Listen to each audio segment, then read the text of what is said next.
Қайырлы күн, қымбатты көрермендер. Бүгін мен сіздерге 4%-дық жеңілдікпен көлік алу туралы, несиеге көлік алу туралы ақпарат беретін боламын.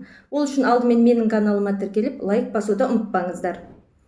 Сонымен 4%-дық жеңілдетілген несиемен көлік алу ертең басталады. Яғни солай деп уәде берді. Ертең аптаның басында дүйсенбі күні 16 мамыр күні бұл 4%-бен көлік алуға өтініш беру басталады. Ол үшін шарттармен таныстырып өтетін болсақ, алдымен бұл шарттары сол баяғы күйінде қалды, яғни көлік мөлшерлеме, сыйақы мөлшерлемесі 4%, мерзімі 7 жыл, сомасы 10 миллион теңге, несиенің сомасы, алғашқы жарна 0 теңге.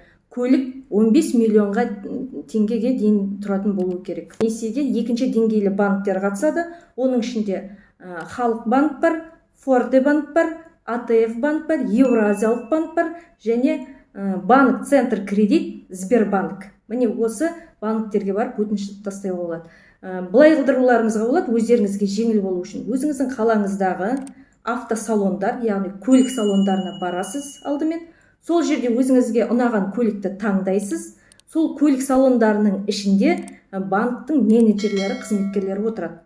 Соған барып бірден сіз жағы көлікті есептеттіре аласыз. Айына қанша теңгеге шығады 4%-бен алған кезде өзіңіздің жағдайыңызға қарай.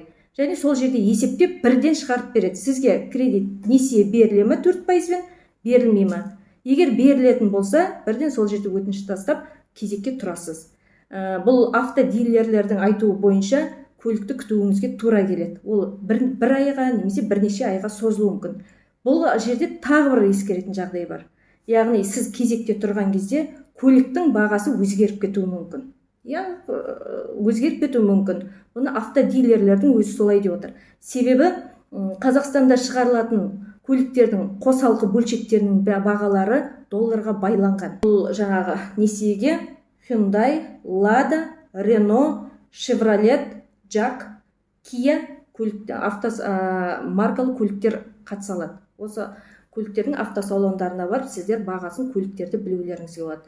Бүгін біз Chevrolet және Kia автокөлік сататын салондарға бардық. Әрине жаңа көліктер бар, әлі сатылмаған.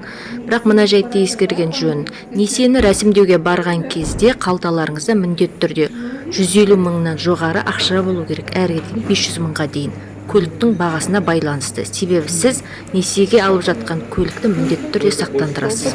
Қазір каско арқылы міндеттелген сақтандыру, ол көліктің бағасына байланысты әртүрлі шығады.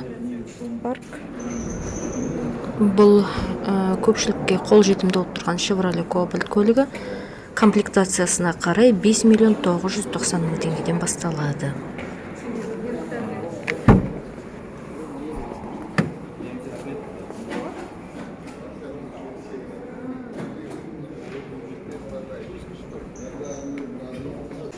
Kia автосалондарында да жаңа көліктер бар.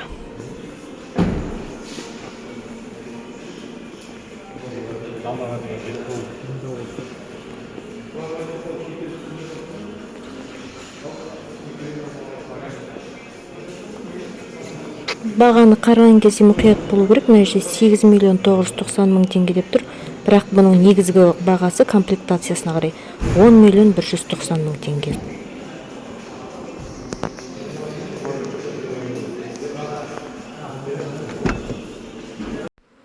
Ал енді Lada автокөлігін қарайтын болсақ, мінекей қазіргі бағалары Lada Vesta 9 миллионнан жоғары, 10 миллионға жуық. Lada Granta седан түрі 4 миллион 990 мың теңге деп тұр.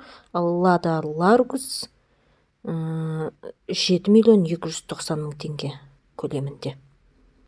Қазір мысалға мінекей Lada Largus комфорт түрін көрейік кредитке.